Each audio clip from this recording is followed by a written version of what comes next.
Museum Penerangan merupakan salah satu media informasi untuk mempelajari perkembangan industri komunikasi dan informasi di Indonesia.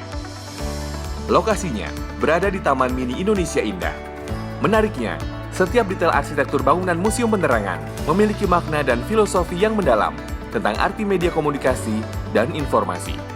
Bangunan utama museum ini memiliki arsitektur berbentuk segi 5, yang berarti melambangkan Pancasila. Lalu, di depan bangunan terdapat Tugu Anantakupa yang memiliki filosofi api nan tak kunjung padam, yang berarti informasi benar tidak akan pernah padam oleh berita palsu. Terdapat 5 patung juru penerangan yang mempresentasikan media komunikasi dan informasi, yakni juru penerangan umum, grafika, radio, televisi, dan film. Terdapat 4 mobil yang menjadi saksi sejarah perkembangan media komunikasi dan informasi di Indonesia. Antara lain, Obi Van milik TVRI, mobil panggung rakyat, mobil Sinerama milik Pusat Film Nasional, Obi Van milik RRI, serta Obi Van TVRI pertama untuk meliput acara Asian Games keempat di Jakarta tahun 1962. Masuk ke dalam museum, Anda akan disuguhkan informasi sejarah penerangan atau media komunikasi dan informasi di Indonesia. Sejarah media komunikasi dan informasi dibagi dalam 5 area yang menampilkan koleksi di masing-masing media, yaitu tatap muka atau langsung, radio, grafika, televisi, dan film. Terdapat 17 patung yang merupakan tokoh komunikasi dan informasi di Indonesia.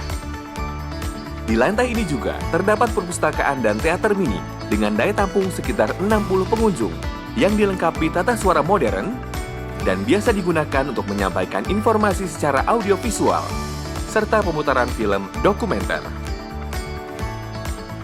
Di lantai 2, para pengunjung akan disuguhkan nuansa baru dan tata ruang yang lebih modern.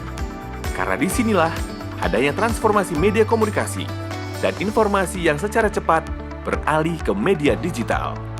Juru penerangan umum, grafika, radio, televisi, hingga film. Kini di era digital sudah bisa diakses langsung dari jaringan internet. Perubahan inilah yang menjadi inovasi baru dalam media komunikasi dan informasi. Di sini terdapat sejumlah game interaksi yang bisa dinikmati oleh para pengunjung museum. Sebelum pandemi, saya biasanya rutin mengunjungi museum-museum yang ada di Taman Mini Indonesia Indah. Salah satunya Museum Penerangan, museum yang di bawah naungan Kementerian Komunikasi dan Informatika. Saya sebagai mahasiswi Fakultas Ilmu Komunikasi, dengan adanya Museum Penerangan ini sangat membantu sekali bagi saya karena di dalam Museum Penerangan ini saya bisa mendapatkan informasi mengenai perkembangan perjalanan media komunikasi dan informasi yang ada di Indonesia, seperti media radio, media cetak, televisi, hingga perfilman. Jadi sangat membantu sekali bagi saya. Yang pasti dengan adanya virtual tour ini, saya masih bisa melakukan riset dan belajar tentang media komunikasi dan informasi di Indonesia. Jadi menurut saya virtual tour ini yang dihadirkan oleh Museum Penerangan ini yang di bawah Kementerian Komunikasi dan Informatika sangat bermanfaat bagi saya dan juga pengunjung lainnya, sehingga saya masih bisa belajar dan berkarya melalui konten-konten edukatif di Indonesia.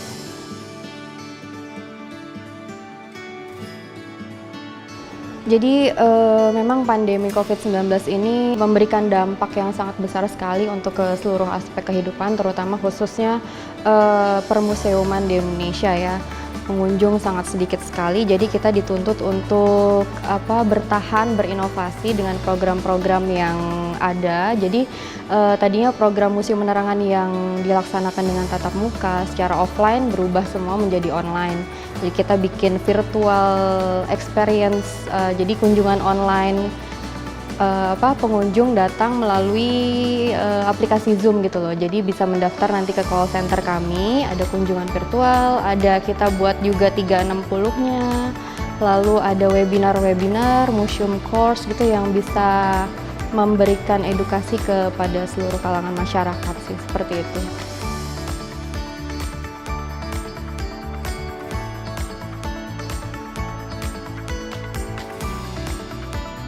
Bakti, membangun untuk negeri.